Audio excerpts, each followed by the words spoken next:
Estimados y estimadas estudiantes, quiero darles la bienvenida al inicio del dictado del curso de Neurociencias en Estudios Generales Letras. Quien les habla es el profesor Daniel Herrera Pino, encargado del curso en este horario. Soy psicólogo de profesión, especialista en neuropsicología, y actualmente me desempeño como neuropsicólogo en el servicio de neurología del Hospital Nacional Daniel Alcides Carrión. Vamos a analizar muy sucintamente las características, ¿no?, del sílabo. En este caso vamos a hacer una revisión detallada de la sumilla para más o menos comprender y entender de qué tratará el curso de neurociencias. En primer lugar, este curso lo que pretende es dar una visión general sobre neurociencias, ¿no? Y analizaremos el sistema nervioso como estructura principal o como objetivo principal del curso.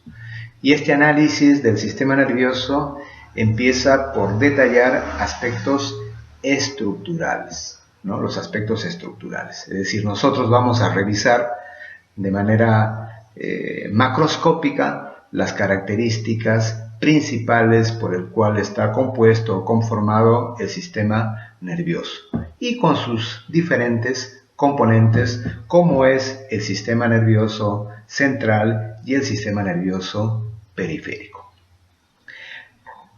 Al mismo tiempo, revisaremos no solamente la parte neuroanatómica, sino también haremos mención sobre el aspecto funcional, es decir, cuáles son las características funcionales, ¿no?, a nivel molecular, celular o sistémico de los diferentes componentes del sistema nervioso. Para hacer este análisis estructural funcional es importante también conocer los aspectos filogenéticos y ontogenéticos del sistema nervioso. Cuando hablamos sobre los aspectos filogenéticos, estamos haciendo referencia a las características evolutivas de los sistemas nerviosos de los seres vivos. Dentro de esta escala evolutiva sabemos que el cerebro humano se encuentra en la cúspide, ¿no?, de los sistemas nerviosos mucho más complejos. Entonces, la filogenia tiene que ver con este análisis de las diferencias entre el sistema nervioso humano y los sistemas nerviosos de otras especies. El aspecto ontogenético tiene que ver con las características del neurodesarrollo de nuestro sistema nervioso. En este caso, haremos mención sobre cuáles son las características de desarrollo, características evolutivas del sistema nervioso humano, desde la concepción hasta la muerte. Ahora, es importante hacer el análisis tanto estructural, funcional, filogenético, ontogenético, porque es el cerebro, es el sistema nervioso, la estructura que se encuentra íntimamente relacionada con las diferentes expresiones del comportamiento humano. Es decir, en otras palabras, la conducta, el comportamiento es la expresión, ¿no?, del sistema nervioso. Tanto el aspecto normal como el aspecto patológico, ¿no?, van a tener como base de análisis las diferentes estructuras del sistema nervioso. Este conocimiento, ¿no?, van a estar vinculados en todo proceso en el que el humano se encuentra comprometido. Aquellas relacionadas con las ciencias humanas, sociales, jurídicas, biológicas, entre otras. ¿Cuáles son los objetivos de nuestro curso? En primer lugar, entender, ¿no?, de que los campos de aplicación de la neurociencia es bastante amplio. Ya en el ensayo inductivo, cada uno de ustedes ha mencionado los distintos campos de aplicación de la neurociencia en las actividades cotidianas.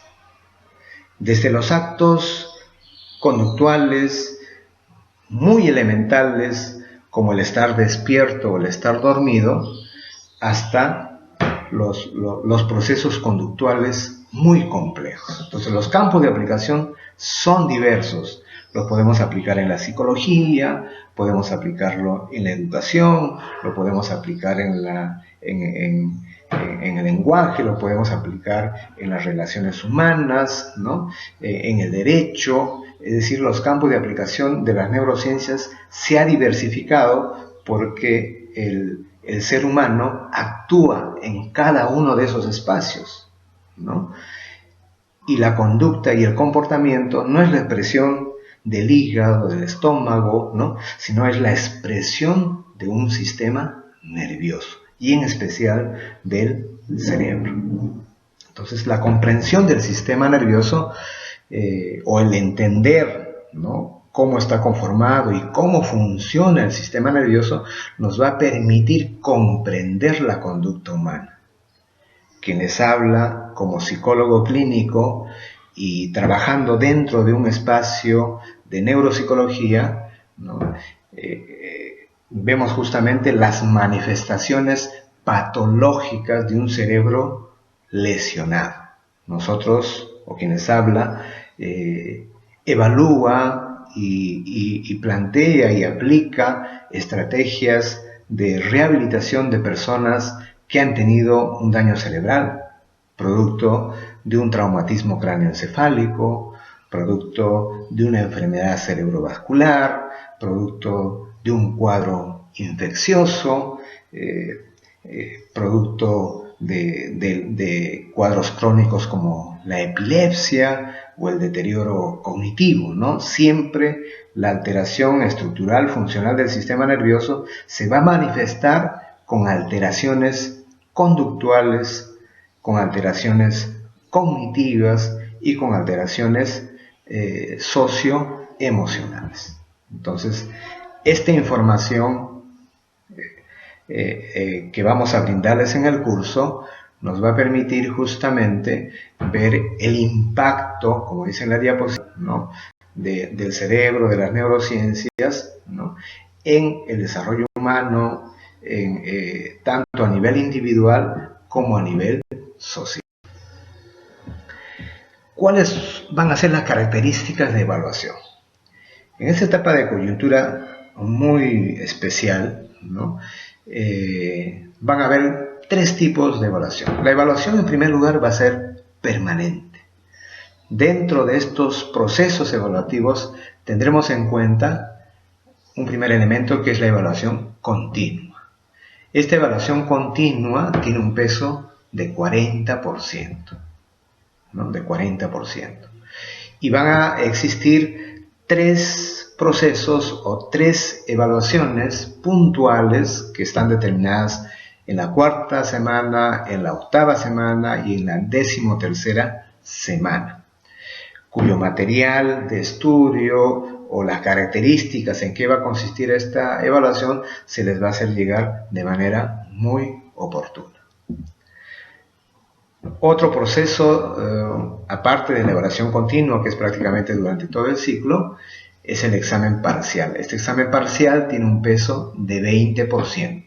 Será cancelatorio nuestro curso, ¿no?, y se va a dar todo lo que se haya podido revisar hasta la 8ª semana. Es decir, en la 9ª semana tomaremos un examen parcial, ¿no?, sobre los distintos contenidos que se han analizado en la primera parte del curso. Y finalmente, un examen final, valga la redundancia, que se aplicará en la 16ª semana, ¿no? Entonces, todas estas actividades de evaluación y la forma como vamos a llevar el curso van a estar sustentadas y con los materiales, lecturas, diapositivas, etcétera, dentro del programa o dentro de la plataforma Paideia. ¿Qué es neurociencias? Ya ustedes han hecho una revisión general que dentro de las neurociencias encontramos una serie de disciplinas, una serie de ciencias que directa o indirectamente se encuentran comprometidas con el comportamiento, con la conducta. Es por eso que se dice que la neurociencia es un ámbito interdisciplinario, ¿no? Es decir, cuando se aborda un caso, y vamos a poner como ejemplo la demencia, para analizar una determinada patología, una determinada conducta, comportamiento o una conducta social, emocional, esto es abordado por distintas especialidades, ¿no? A eso decimos que es interdisciplinario. Pero no solamente es interdisciplinaria, sino es transdisciplinaria. Esto que implica de que los profesionales que actúan dentro de cada especialidad, ¿no?, intercambian opiniones, ¿no?, y sobre todo entienden el mismo lenguaje, ¿no? La demencia es un síndrome que se caracteriza por el deterioro cognitivo, ¿no? Probablemente ustedes más relacionen la enfermedad de Alzheimer. La enfermedad de Alzheimer es una de las enfermedades, dentro de muchas, que puede generar demencia. Una demencia, un síndrome demencial, puede ser la expresión de múltiples enfermedades neurodegenerativas o enfermedades secundarias, ¿no? Es decir, una demencia puede ser producto de una enfermedad de Alzheimer, una demencia puede ser consecuencia de una enfermedad de Parkinson, una demencia puede ser consecuencia de una enfermedad cerebrovascular, puede ser consecuencia de un traumatismo cráneoencefálico, la demencia puede ser consecuencia de un cuadro infeccioso, ¿no? Puede ser consecuencia de enfermedades metabólicas como la diabetes, los problemas hormonales. Es decir, demencia es consecuencia de una enfermedad médica que compromete la estructura y el funcionamiento del sistema nervioso. Eso es demencia. Pero para analizar un cuadro demencial, como ven en la diapositiva, son distintos actores los que entran a tallar en el tema. Y no son los únicos, hemos puesto solo esos como ejemplo. En caso de una demencia puede intervenir un neurólogo, por ejemplo, en el caso de un Alzheimer, de un Parkinson, ¿no?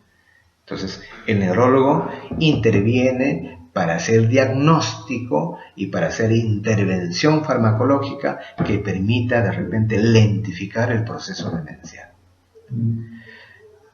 Puede intervenir un genetista, es decir, estudiar cuáles son las bases genéticas que expliquen este cuadro demencial. Puede intervenir el biólogo, puede intervenir el endocrinólogo, porque la demencia no solamente es consecuencia de un Alzheimer, como ya les mencioné, sino que uno puede hacer cuadros demenciales por alteraciones metabólicas, por alteraciones hormonales. Podrá intervenir los especialistas en medicina y rehabilitación, por ejemplo, en caso de Parkinson, en caso de hemiplejías a consecuencia de una enfermedad cerebrovascular o de un traumatismo cráneoencefálico. Y por supuesto, interviene la psicología, y especialmente la neuropsicología como subespecialidad que justamente vincula las alteraciones conductuales, comportamentales y cognitivas con el sistema nervioso.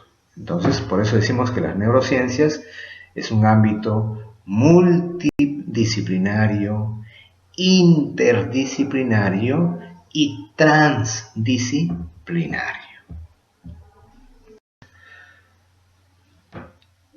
Al decir que es transdisciplinario, esto significa de que cuando abordamos una determinada temática, un determinado proceso cognitivo, conductual o una patología, ¿no?, esta intervención se hace a distintos niveles, ¿no? Se hace una intervención a nivel molecular, es decir, cómo los neurotransmisores, todos estos fenómenos bioquímicos, ¿no?, pueden expresarse, ¿no?, o sus alteraciones pueden explicar una alteración conductual, ¿no? Y un ejemplo claro, por ejemplo, puede ser los trastornos de hiperactividad, por ejemplo, ¿no? Es decir, los aspectos químico-metabólicos como expresión o su alteración se puede expresar a través de alteraciones conductuales. Se puede hacer un análisis a nivel celular. Hay una enfermedad degenerativa que es la esclerosis múltiple, ¿no? Y cómo esta esclerosis múltiple, que puede generar un síndrome demencial, es la expresión del deterioro, ¿no?, del deterioro de la mielina que reviste a los axones, ¿no?, de las neuronas. Y este deterioro de la mielina se va a expresar con alteraciones sensoriales, motoras, enlentecimiento, ¿no?, y algunas veces con alteraciones cognitivas, como son la afectación de los procesos de memoria y los procesos ejecutivos. Entonces, se hace un análisis celular. ¿Qué ocurrirá con las células en un cuadro demencial? ¿No? ¿Cómo serán las manifestaciones químico-metabólicos en un cuadro demencial? Entonces, son niveles de análisis que implican un trabajo básicamente más de tipo neurobiológico. Se puede analizar la conducta, el comportamiento, ¿no?, mediante la revisión del aspecto sistémico. El sistema visual, el sistema auditivo, los circuitos cerebrales, ¿no?, que explican procesos de comportamiento incluso muy complejos, como las del síndrome frontal, por ejemplo, ¿no? Entonces, es otro nivel de análisis, ¿no? El cerebro no solamente es la suma de células cerebrales como las neuronas, las neuroglías, sino que existe una red muy compleja, ¿no? Existen circuitos muy complejos que implica otro nivel de análisis. Podemos analizar desde el sistema nervioso desde el punto de vista conductual. Mencionamos anteriormente que la conducta es la expresión del sistema nervioso. Y esta expresión del sistema nervioso, esta parte conductual, obedece justamente a si nuestro sistema nervioso está maduro o no maduro. O sea, la expresión conductual o la conducta es la expresión de eso. Hasta qué punto nuestro sistema nervioso ha mantenido su integridad y dependiendo de eso se manifiesta conductualmente. Podríamos analizar aspectos sexuales, podríamos analizar las conductas sociales, ¿no?, los cuadros de desinhibición, por ejemplo, violencia, ¿no?, cómo la violencia, la conducta sexual o las desinhibiciones sexuales, ¿no?, o los estados emocionales pueden ser la expresión de un sistema nervioso que está disfuncional.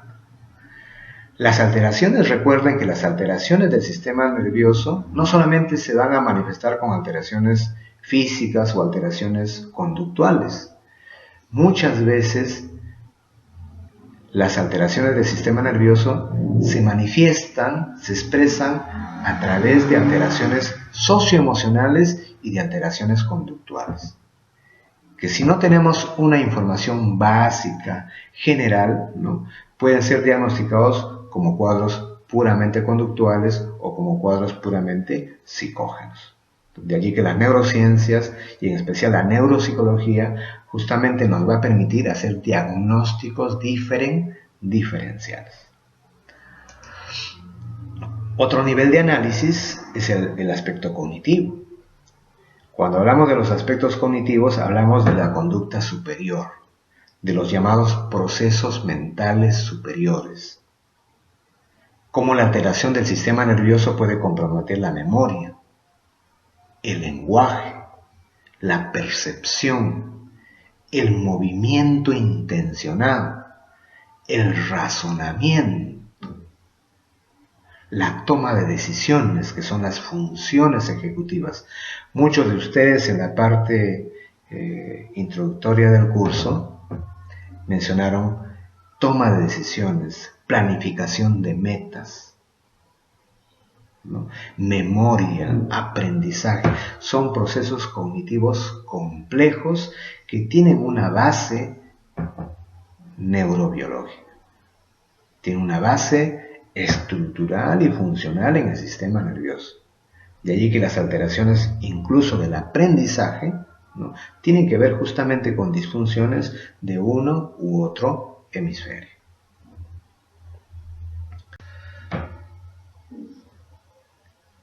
Se dice que el objetivo principal de la neurociencia es entender cómo el encéfalo produce la marcada individualidad de la acción humana.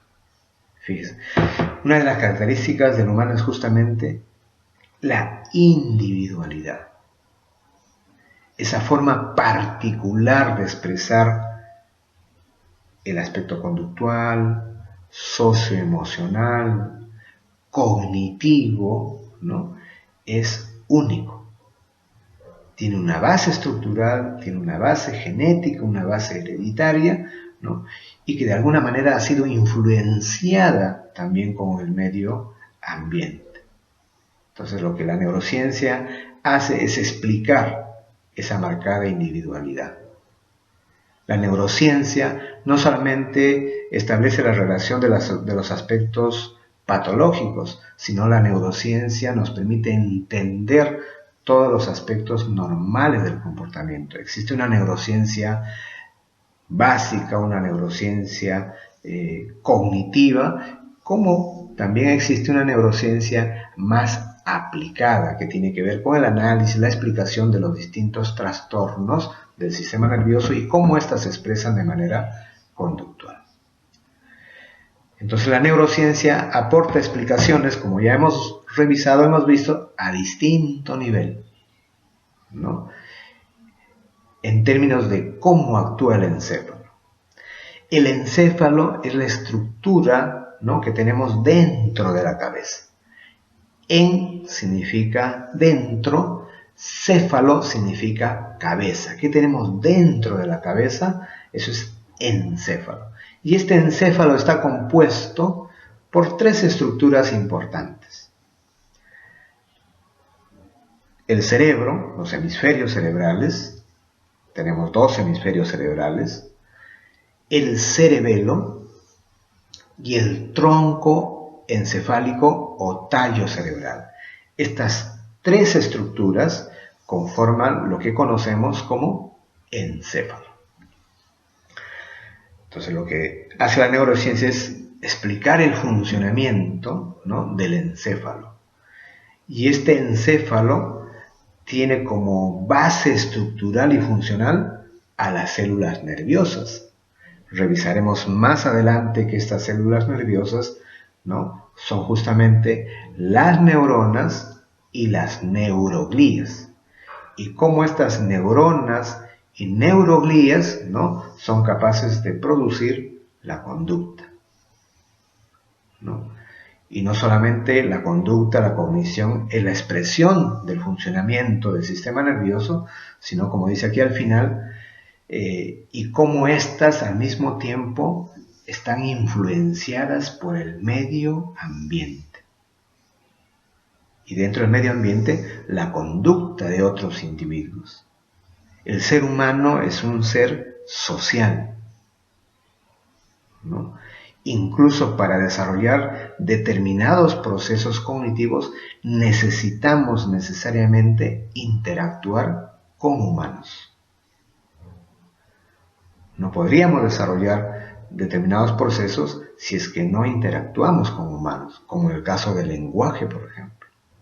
El lenguaje es un proceso aprendido, ¿no? Y para poder aprender el lenguaje necesitamos escuchar que otros hablen, necesitamos interactuar socialmente. Claro que el lenguaje va a tener una base estructural biológica que más adelante vamos a revisar. Las neurociencias pueden agruparse en dos grandes espacios. Las neurociencias no conductuales, cuyo objetivo principal es realizar un análisis de los aspectos específicos del sistema nervioso, ¿no? Esa es la función principal de las neurociencias no conductuales, estudiar aspectos específicos del sistema nervioso. En cambio, las neurociencias conductuales estudian las manifestaciones externas del sistema nervioso. Entonces, dentro de estos dos grandes grupos tenemos a la neurobiología, por ejemplo, que se encarga de estudiar la anatomía, fisiología, bioquímica del sistema nervioso, ¿no? La neurología, que estudia y trata los trastornos del sistema nervioso. Cuando hablamos de trastorno del sistema nervioso, estamos hablando, por ejemplo, el neurólogo ve problemas cerebrovasculares, el neurólogo trata enfermedades degenerativas como el Parkinson, el Alzheimer, el neurólogo interviene en casos de enfermedades cerebrovasculares, ¿no? De epilepsias, ¿no? Son los cuadros clínicos más comunes que se ven dentro de la neurología. La neurofisiología estudia la actividad funcional del sistema nervioso. Cuando un neurólogo quiere realizar un diagnóstico, solicita una serie de procedimientos y de exámenes. Y dentro de estos procesos que solicita están justamente los exámenes neurofisiológicos. Dentro de estos exámenes neurofisiológicos solicita, por ejemplo, un electroencefalograma para ver la actividad bioeléctrica del cerebro. Puede solicitar una electromiografía. Puede solicitar un potencial evocado auditivo, visual. Son procedimientos que requiere el neurólogo para hacer un diagnóstico, en este caso neurofisiológico. Y si requiere hacer un diagnóstico estructural, va a solicitar una tomografía, una resonancia magnética, ¿no? Y ahí viene a tallar la neuroanatomía, que es el estudio de la estructura y morfología del sistema nervioso. Mediante estas técnicas de neuroimagen, ¿no? El clínico, en este caso el neurólogo, estudia la estructura. Hay un tumor, hay un hematoma, existe una malformación. ¿Cómo se encuentra la estructura? El cerebro está en un proceso de atrofia. Entonces, estos exámenes de imaginería cerebral le permiten hacer un estudio anatómico, ¿no? del sistema nervioso. Y la neurofarmacología es el estudio del efecto de los fármacos sobre el sistema nervioso. Una vez que el neurólogo realiza un diagnóstico, entonces, una vez realizado el diagnóstico, procede a dar un tratamiento farmacológico para controlar, inhibir, ¿no? el problema, el trastorno del cual ha sido diagnosticado una persona. Ahora, dentro de las neurociencias conductuales tenemos la psicobiología, que estudia las bases biológicas de los procesos mentales, ¿no? ¿Cuál será la base biológica, por ejemplo, de un síndrome ansioso depresivo, de un cuadro depresivo? ¿Cuál será la base biológica de una esquizofrenia, ¿no? Entonces, campo de estudio de la psicobiología. Y la psicología fisiológica igual estudia mecanismos neurobiológicos del comportamiento, pero mediante la manipulación directa del cerebro en experimentos controlados. Esto generalmente se hace a veces con animales, son trabajos experimentales, ¿no? que están dentro de lo que son neurociencia básica. La psicofisiología estudia la relación entre procesos psicológicos y procesos fisiológicos subyacentes en seres humanos sin recurrir a técnicas invasivas, ¿no? Técnica invasiva implica que para nada se toca el sistema nervioso. Por ejemplo, un electroencefalograma no es invasivo, simplemente son receptores externos que captan las señales de la actividad bioeléctrica del cerebro, ¿no? Entonces, no es un proceso invasivo. La psicofarmacología estudia los efectos de los psicofármacos sobre el comportamiento, en caso de las adicciones, de las drogas, por ejemplo, de los tratamientos en cuadros ansiosos, depresivos o de trastornos obsesivo-compulsivos. Entonces, ese es el efecto del psicofármaco sobre el comportamiento. Y la neuropsicología, como una subespecialidad de la psicología que se le ha vinculado más con el aspecto clínico, estudia las relaciones entre el cerebro y las actividades mentales superiores. Entonces, tanto en personas normales como en personas con daño cerebral o de quien se sospecha una lesión cerebral. Las personas que van a los servicios de neuropsicología no siempre son personas que han tenido un traumatismo, no siempre son personas que han tenido una enfermedad cerebrovascular, ¿no? Muchas veces las manifestaciones, como les dije anteriormente, son manifestaciones conductuales, son manifestaciones cognitivas, son manifestaciones puramente socioemocionales. Y estas manifestaciones podrían ser la expresión de un sistema nervioso que está disfuncionando, ¿no? Y esto se logra a través de una serie de exámenes, de instrumentos de investigación psicológica que utiliza el psicólogo especializado en neuropsicología. Y la neurociencia cognitiva estudia las bases neurales de la cognición en sujetos sanos, mediante neuroimagen funcional. Entonces, la diferencia entre una neuropsicología de repente es más llevada al campo aplicativo, al campo clínico, y la neurociencia cognitiva más relacionado con el aspecto de personas sanas, estudiar cuáles son los procesos neurales de los distintos procesos cognitivos en personas sanas. Entonces, no se olviden que el interés justamente de la neurociencia, ¿no?, ha ido creciendo progresivamente. Cada vez hay más subespecialidades, ¿no?, relacionadas con neurociencias en los distintos ámbitos, en el deporte, en los negocios, etc., porque la conducta, el comportamiento, es la expresión, no es el canal de salida del sistema nervioso. Y toda esta información es utilizada en distintos campos de la vida cotidiana. El cerebro es una estructura que se encuentra en un proceso de organización, que se encuentra en un proceso de elaboración, ¿no?, permanente. El cerebro es una estructura que está en un proceso de construcción permanente, especialmente durante las primeras etapas del desarrollo, ¿no?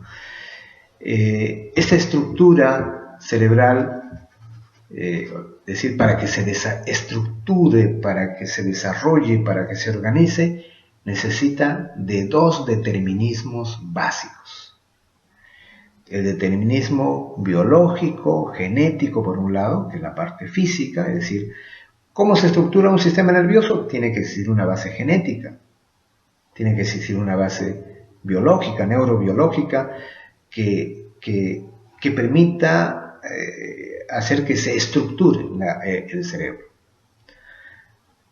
Pero al mismo tiempo, el cerebro es influenciado por el medio ambiente, el aspecto social, el aspecto cultural. Y un ejemplo práctico para entender esto sería cuando ustedes compran una computadora. Cuando ustedes compran una computadora de última generación, compran con aspectos básicos, ¿no? Pero va a depender de los programas que ustedes le vayan insertando, ¿no? Para que esta computadora sea funcional y sea útil. Entonces, de igual manera, nosotros nacemos con un sistema nervioso sano, intacto, completo, pero eso no es suficiente. Este cerebro ahora depende mucho también del medio ambiente, ¿no?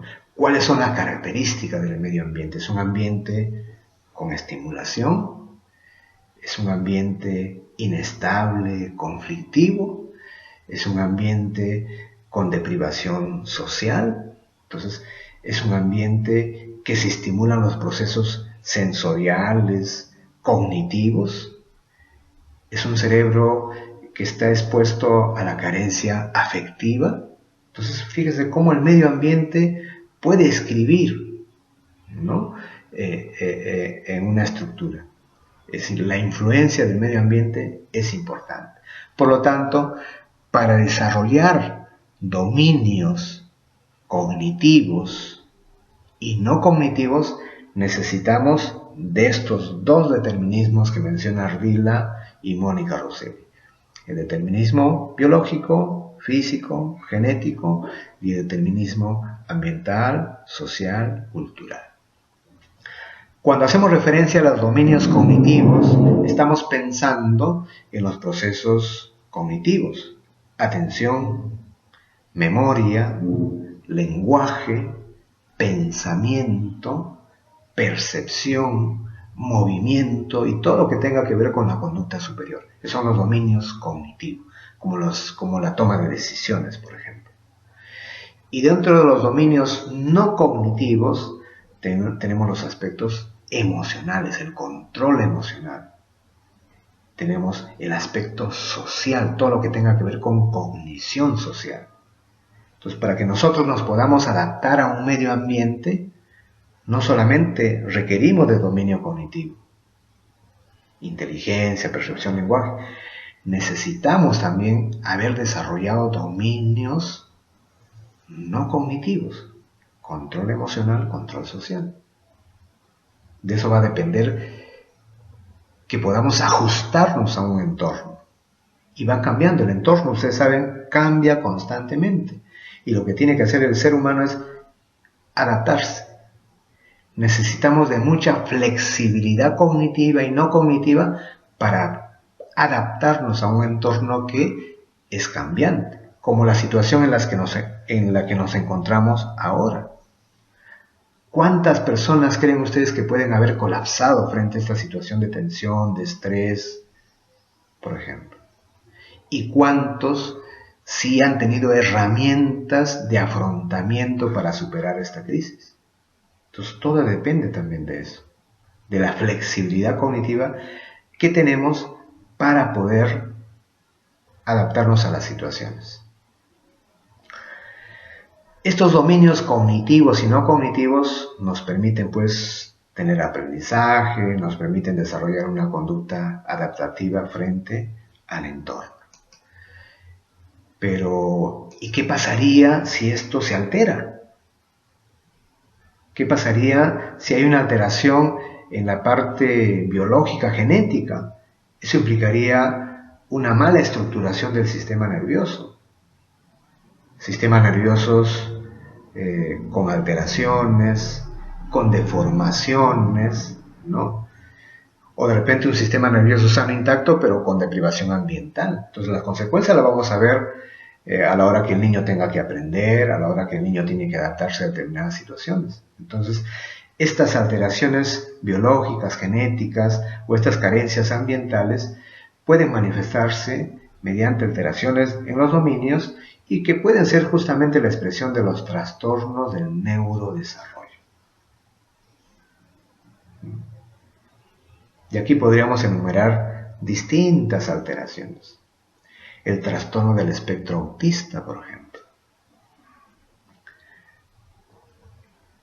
El trastorno de déficit de atención con o sin hiperactividad, ¿no? Entonces, existen numerosas enfermedades, numerosas patologías que bien podrían explicarse mediante el aspecto biológico o neurobiológico o mediante la influencia del aspecto social y cultural. Esto ha sido una clase, una presentación general, ¿no? Ya ustedes en la parte de introducción del curso han hecho una revisión sobre experiencias y especialmente sobre los ámbitos de aplicación. Y a la hora en que yo he tenido que revisar los trabajos enviados, entonces diríamos, ¿no? ¿Para qué sirve el cerebro? El cerebro sirve para todo lo que nosotros tenemos que hacer. Bien Treyer decía, el cerebro es el órgano cognitivo por excelencia. Es la estructura más compleja del universo. El cerebro es la estructura que nos permite la aprehensión del medio externo, es decir, tiene una serie de estructuras que nos permiten captar estímulos del medio externo, como en este caso son los órganos sensoriales. Captamos información de un medio externo a nivel visual, a nivel auditivo, olfativo, gustativo, kinestésico, etc. Toda esa información que es captada por los órganos sensoriales, al final llegan al cerebro. Se recepciona en una parte específica del cerebro. Se procesa esa información, se reconoce esa información. Pero los receptores no solamente son externos. Tenemos receptores en la parte interna y profunda de nuestro organismo. Entonces, nos permite la aprehensión del mundo externo, ¿no? Y del mundo interno. Entonces, ejercemos un control de todo eso. Entonces, esta estructura cerebral, ¿no? Permite la aprehensión y el control, y en función al análisis empieza a tomar decisiones, ejerce respuestas. En nuestro cerebro vamos a tener estructuras que se encargan de recepcionar, de analizar, de almacenar información. Pero también vamos a contar con estructuras que nos permitan programar conducta. Vamos a tener estructuras que tienen que ver con el comportamiento superior, como la toma de decisiones, la planificación. ¿Qué parte del cerebro nos hace ser humanos? ¿Qué parte del cerebro tiene que ver con el aspecto ético, con el aspecto moral?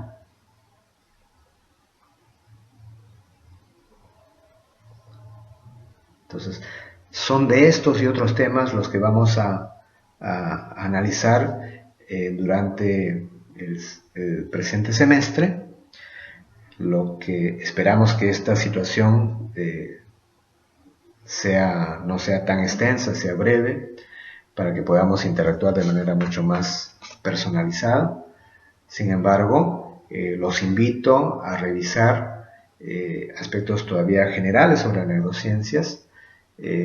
Vamos a concentrarnos en la primera parte en el aspecto anatómico, en el aspecto estructural y funcional del sistema nervioso y de las células que la componen, para poder así entender otros procesos que ya son un poco más complejos. Espero que estén bien. Nos vemos pronto. Saludos. Gracias.